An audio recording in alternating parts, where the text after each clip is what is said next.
The Electricity Minister, Kgosientsho Ramokgopa, has dismissed allegations that Eskom's generation systems are on the verge of collapse. He was addressing the media in Pretoria on government's electricity generation plan. The briefing also comes as Eskom downgrades its rolling blackouts from stage 6 to stage 4. This is due to an improvement in emergency reserves and a return of generation units to service. Ramokgopa says getting the country back to providing sustainable electricity supply is government's priority.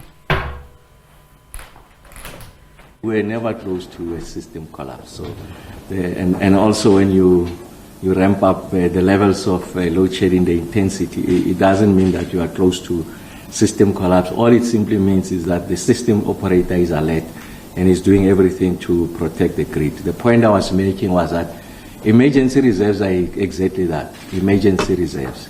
So if there could be an extraordinary event, there could be a multiple failure of units across the fleet.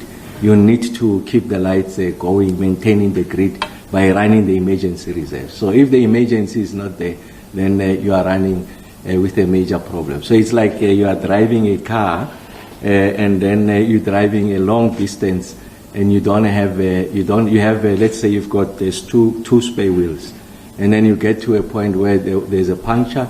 You replace the one spare wheel, and it means that you are left with one spare wheel. So you'll be very conservative before you proceed. You really want to make sure that you've got the additional benefit of another spare wheel, otherwise you'll run into significant problems. So the long and short to your question, no, never close to a system collapse. So we are never close to that. So if that's the impression I gave, I want to rectify that.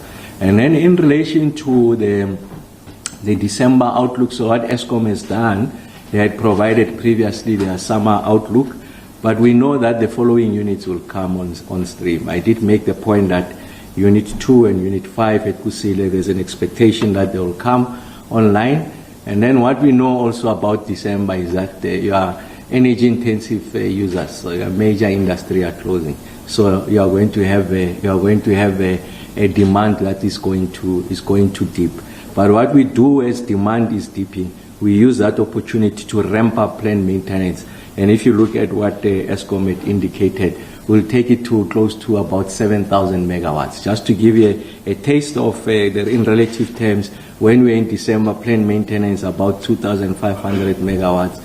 Transition into autumn and spring, now we're at about 5,900 megawatts. We're going to add another 2,000 megawatts on planned maintenance, exactly for the same reasons that I mentioned earlier on.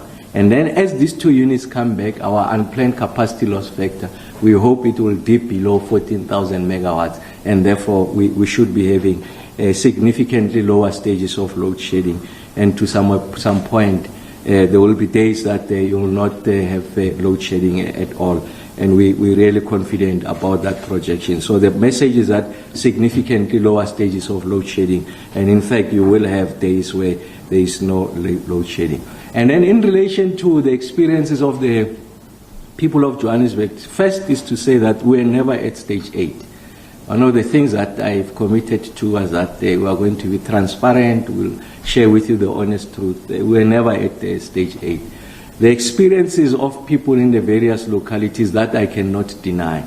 But remember that responsibility in the instance of Johannesburg, Eskom has handed it over to City Power. And I'm sure it's a conversation we'll have with City Power, but City Power is the one that will clarify. So I want to repeat on record, we're never at stage 8, we're at stage 6.